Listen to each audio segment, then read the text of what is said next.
Hey, what is up guys, Zero here. Welcome back to another Lorcana video. Today I have for you some more live gameplay from my local tournament. This is round 2 out of the 3 rounds we played that night. If you missed round 1, it was in my previous video. I'll link it here somewhere on the screen right now, so feel free to click to check it out first. If you're sticking around for this match though, we have yet another matchup against Emerald Steel, which my opponent will be piloting on the left. I'm again piloting Sapphire Steel on the right. If you want to check out my deck list, I have it linked below. But yeah, without further ado, let's get into the game. So I did win the roll to go first once again this round, luckily. Unluckily though, I didn't get a 1-drop this time around. I do run 10, so that is a little unlucky, but bound to happen every once in a while. My opponent does have a 1-drop though. He has Little Diablo, and we get to see my hand. Feel free to pause to check it out. But something of note is I do have Scuttle, 1-jump, and Fishbone in my hand. I prefer playing Scuttle over 1-jump in this situation because since I have the Fishbone, I'm going to play it next turn, so I didn't have to ramp to 4 immediately. But also since I can play Scuttle, especially against Emerald Steel, I don't think they have anything crazy to do against Scuttle, so I would rather sing it next turn with Scuttle instead for kind of like a tempo play. Another thing of note is with Scuttle, you saw that I got a Lucky Dime from his search ability. Because when you play him, you get to search the top 4 cards of your deck and pick any item into your hand. Since I got Lucky Dime, I think a lot of people, when they play Fishbone Quill, are like, they feel like they should ink it away because it's such a big uninkable card. I feel differently though, especially in this kind of matchup, or any matchup really. I think I would rather keep it in my hand, and I do have a Whole New World in my hand at some point. I don't remember when I draw it, but in the next couple turns I'm going to draw a Whole New World, and my plan is instead I'm going to keep it in my hand if I can. If you can't, obviously you have to ink it if you'd rather keep other cards in your hand, but if you can, which you'll see, I'll try to finagle my way into it right here, where I'm going to ink everything except for the Lucky Dime. And then when I play a Whole New World here, I discard the Lucky Dime. The reason I'm doing that is because I only run 2 Lucky Dimes, which means like the other one could be at the bottom of my deck, but even if it comes up, that's just one more out of the 40 plus so cards I still have left. I'd rather not leave it up to chance. I'm going to put a Lucky Dime in my discard because Tamatoa, when I eventually do play him, has the ability to search my discard, and with that I can search for the Lucky Dime and bring it into my hand, and it'll just be like I had it in my hand the whole time. So that's kind of my idea there. So back to my opponent's turn. He did play Ursula, Deceiver of All, the turn before, so he does have the opportunity to sing 2 songs here if he would like, though I'm not really scared of any song he can play right now. Instead, he does play Bucky, and he shifts Diablo into the Floodborn version of Diablo. And he also plays Ursula Deceiver, the 2-drop, and I think his idea here is he's scared of Grab Your Swords, so he is trying to snipe it out of my hand if possible, since Ursula, when played, gets to discard a song from my hand. I ended up not having it, but what I did have, if you saw my hand real quick there, was I had Tinkerbell, which is good enough here because right here when I get to play it, Bucky and Pegasus both have 1 health, and Tinkerbell does 1 damage to all of my opponent's cards, so I get to take out 2 threats right there. The other thing is I had a Whole New World in my hand, which is interesting because it gives me kind of a peace of mind where I'm not too worried about Diablo anymore. I'm not like rushing to get rid of it, because if push comes to shove, once I do end up defeating it, I could always just a Whole New World to reset our hands. It is kind of concerning though that if I don't get the chance to remove it and I'm in a situation where I have to play a Whole New World, then my opponent has a chance to draw an additional 7 cards, because with Diablo's effect, every draw I do, he also gets a draw. So if I draw 7, he draws 7, and then from my 7 he gets another 7, so that is a concern. But yeah, on my opponent's turn, he plays another Pegasus and a Prince John with his remaining ink. It looks like he thinks for a bit before only questing Diablo, and that's kind of the power of Tinkerbell here, where since I have Tinkerbell on the board, he can't quest either of his Ursulas. for fear of if he does, then Tinkerbell will take it out, and I get to use her ability to take out another one of his evasive threats that I can't reach right now. But yeah, it looks like my hand, it doesn't look too great. I'm forced to play that whole new world. I sing it with Tinkerbell here so that I have the most options the following turn. So I sing it here. I inform my opponent he gets the opportunity to draw another 7 cards, because that's probably never happened to him before, where somebody just donates 15 cards into his hand. I did discard a card too that I had still left in my hand, so Prince John gave him another card. So he has 15 cards total in his hand right now. I did find what I was looking for though. I found my second Tinkerbell. It takes out Diablo, it takes out Pegasus, and does another damage to everything on the board. But yeah, so now I kind of just have to sit here and hope that my opponent didn't draw anything amazing in 15 cards, which of course is banking on a lot, but a guy can hope.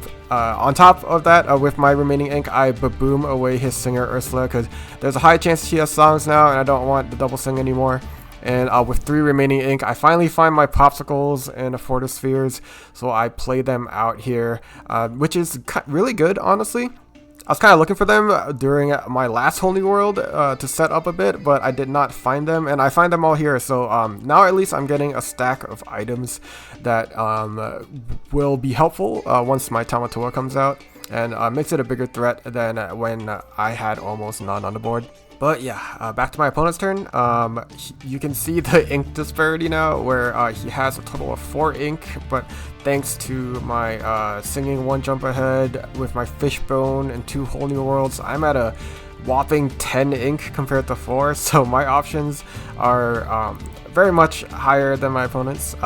But yeah, on his turn, he plays another Prince John, and here he sings Sudden Chill. Sorry for the glare, you can't really see his discard, and I just noticed that I think I knocked my camera where my discard isn't visible on camera either, so sorry about that. But yeah, my opponent does sing Sudden Chill here, so I discard a card, and because he has 2 Prince Johns, he draws 2 cards. And with his 2 remaining ink, he's going to play Diablo to look at my hand, and then play a Pegasus. And then with his Prince John that was dry, he sings Strength of a Raging Fire. Since he has 5 characters on the board, it's 5 damage. He gets to take out my Tinkerbell, which is a very nice play. He's really fighting back with even having so much less ink than me. He still found a way to really take out some of my threats and really fill up his board again. So I think a little bit here before I make my move.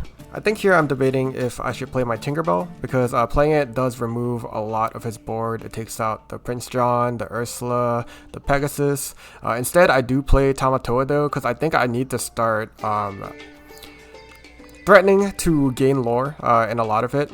I do make a mistake here though. I don't know if you remember me talking about earlier, where I was like, if I play my Tamatoa, I have the lucky dime in my discard that I can pull back. I make the mistake here because I was mainly looking for a popsicle because I wanted to draw some more, and I didn't see it. So instead, I pull a fishbone that I saw immediately, and I didn't really check the rest of my discard when I really should have. But not the biggest of deals.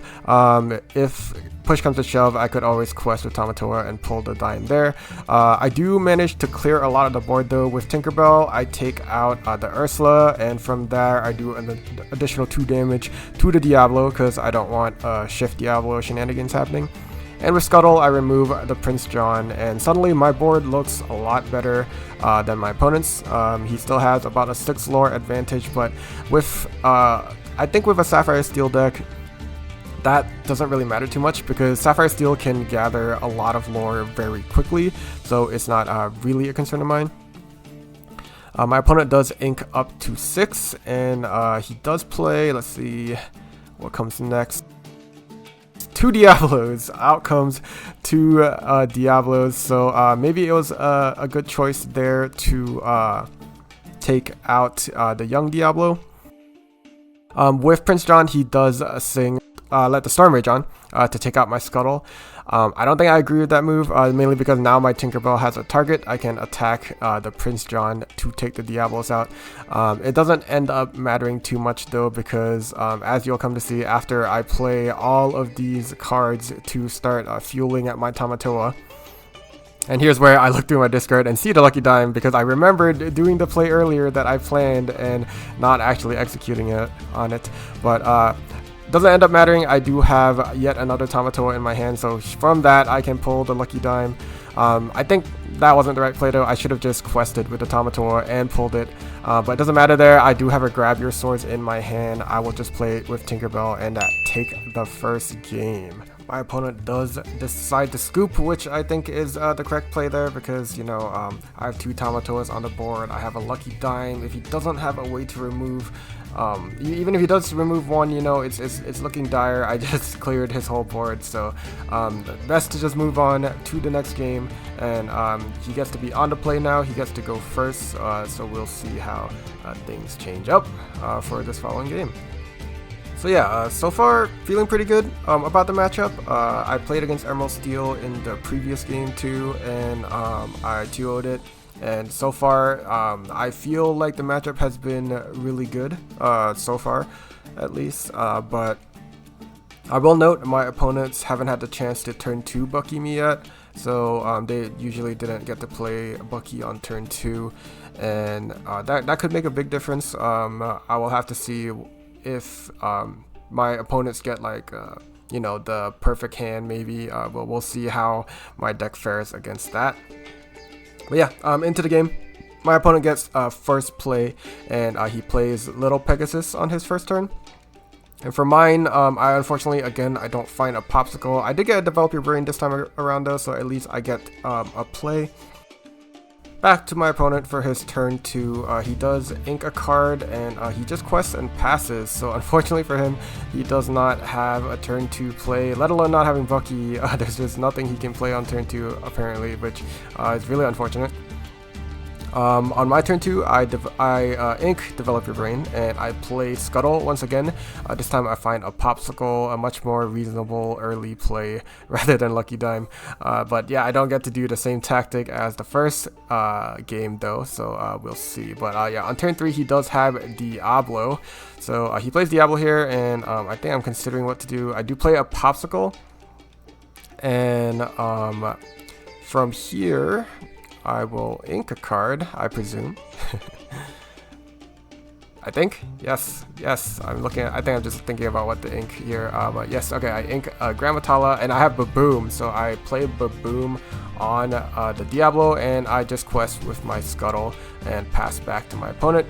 On his turn, he plays yet another Diablo, and I think I'm starting to see the problem he had with his hand. It must be filled with some high cost cards, and here I'm debating. I think I have a Fishbone Quill, which is what I was debating the turn before, was if I should Baboom or Fishbone Quill, but here I ended up inking the Fishbone Quill because I think I decided, well, I'm assuming a lot of my hand is uninkable here, but I think I decided Hiram was way more important since there's a Diablo on the board now, and I don't have an immediate play I can do to get rid of it. I need to play Hiram now so that I draw before he gets the chance to exert his Diablo and stop me from being able, or not stop me from drawing, but he gets to draw off of my draws, so I don't want that happening before I get my Hiram down.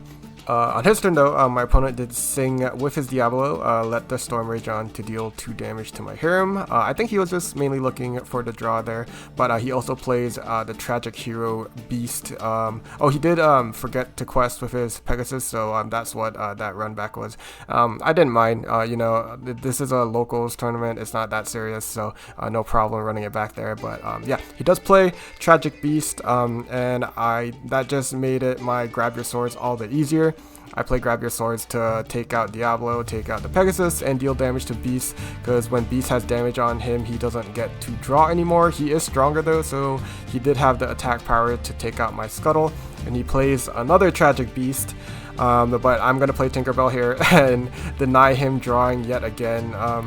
I get a certain satisfaction denying Beast from drawing. I think it's partially why I took the Beast out of this deck, because I did run it, the Beast Tragic Hero in my previous iteration of Sapphire Steel, but I didn't really like how easy it was to deny him, and I think there were better cards I could play, so I did end up taking him out.